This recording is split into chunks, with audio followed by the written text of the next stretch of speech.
lorsque je survins avec des soldats, et le leur enlevai, ayant appris qu'il était romain. Voulant connaître le motif pour lequel ils l'accusaient, je l'amenai devant leur Sanhédrin. J'ai trouvé qu'il était accusé au sujet de questions relatives à leur loi, mais qu'il n'avait commis aucun crime qui mérite la mort ou la prison. Informé que les Juifs lui dressaient des embûches, je te l'ai aussitôt envoyé, en faisant savoir à ses accusateurs qu'ils eussent à s'adresser eux-mêmes à toi, à Dieu. Les soldats, selon l'ordre qu'ils avaient reçu, prirent Paul et le conduisirent pendant la nuit jusqu'à Antipatris. Le lendemain, laissant les cavaliers poursuivre la route avec lui, ils retournèrent à la forteresse. Arrivés à Césarée, les cavaliers remirent la lettre au gouverneur et lui présentèrent Paul.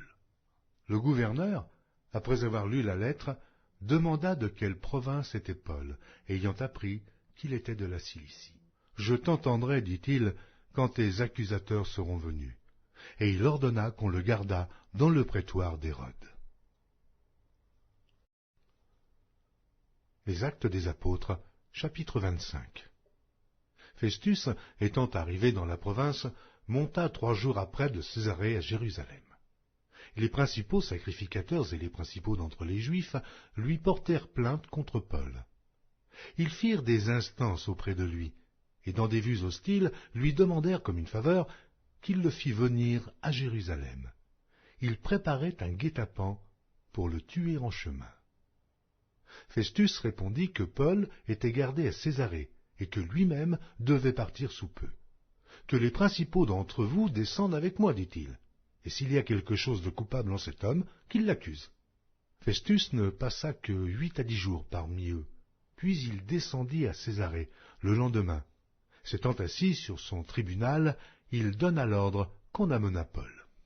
Quand il fut arrivé, les Juifs qui étaient venus de Jérusalem l'entourèrent et portèrent contre lui de nombreuses et graves accusations, qu'il n'était pas en état de prouver. Paul entreprit sa défense en disant « Je n'ai rien fait de coupable, ni contre la loi des Juifs, ni contre le temple, ni contre César. » Festus, désirant plaire aux Juifs, répondit à Paul « Veux-tu monter à Jérusalem et y être jugé sur ces choses en ma présence ?» Paul dit « C'est devant le tribunal de César que je comparais. C'est là que je dois être jugé. Je n'ai fait aucun tort aux Juifs, comme tu le sais fort bien.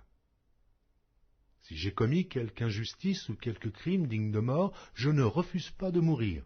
Mais si les choses dont ils m'accusent sont fausses, personne n'a le droit de me livrer à eux.